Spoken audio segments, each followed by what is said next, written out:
Hello everyone, welcome back to Mangoman Bangladesh. আশা করি আপনারা সবাই ভালো আছেন। আজকে আমি একটা ডিফারেন্ট টপিক নিয়ে কথা বলবো। তো এটা হচ্ছে আমি আমার বাগানের কোন জাতগুলো ডিসকন্টিনিউ করেছি বিভিন্ন কারণে, ওই জাতগুলো নিয়ে আপনাদের পর্যায়ক্রমে ভিডিওগুলো যাতে ছোট হয়, 2-3 মিনিট বা 3-4 মিনিটের মধ্যে হয়, এরকমভাবে করে যে জাতগুলো আমি আমার বাগানে রাখছি না, কেন রাখছি না, এগুলো আমরা আপনাদের বলবো। তো প্রথমে পর্যায়ক্রমে কোন কোন জাতগুলো আমরা ডিসকন্টিনিউ করেছি এবং কী কারণে করেছি এই ভিডিওগুলো দিব, হয়তো 4-5টা ভিডিও হবে। এবং পরবর্তীতে ওই গাছগুলো যেগুলো ডিসকন্টিনিউ করেছে ওই জাতগুলোতে আমরা কোন জাত রিপ্লেস করলাম, কেন রিপ্লেস করলাম, তো এই বিষয়গুলো নিয়ে আমরা আলোচনা করব। আশা করি আপনাদের এই পর্বগুলো ভালো লাগবে, এনজয় করতে পারবেন এবং আমার অভিজ্ঞতা থেকে আপনাদের যদি কোনো উপকারে আসে এটা আপনারা আপনাদের বাগানে ব্যবহার করতে পারবেন। চলেন যাই বাগানে, দেখি আমরা কোন কোন জাতগুলো ডিসকন্টিনিউ করছি।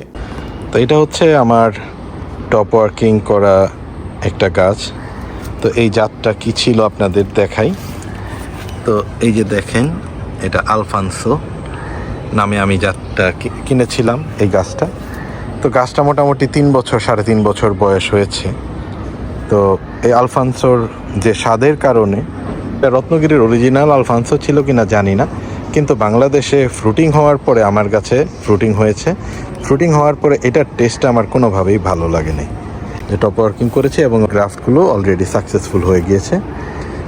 তো এই আর কি, এভাবে করে আমরা জাতটা পরিবর্তন করে ফেলছি।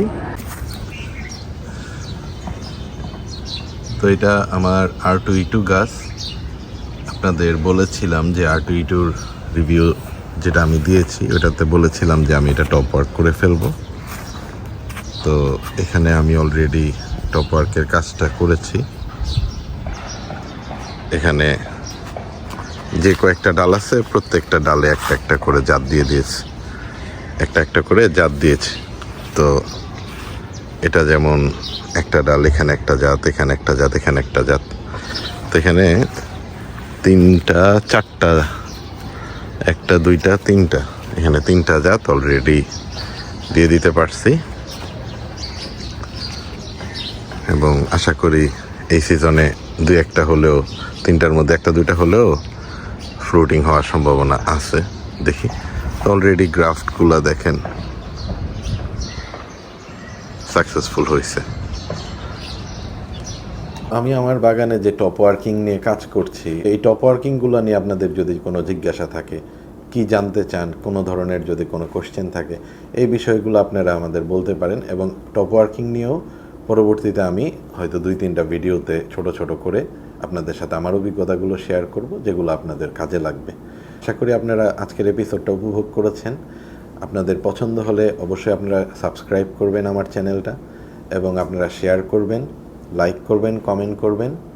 আপনাদের কোনো প্রশ্ন থাকলে আপনারা কমেন্ট করে আমাকে প্রশ্ন করতে পারেন। Thank you so much everyone, see you next time, tata.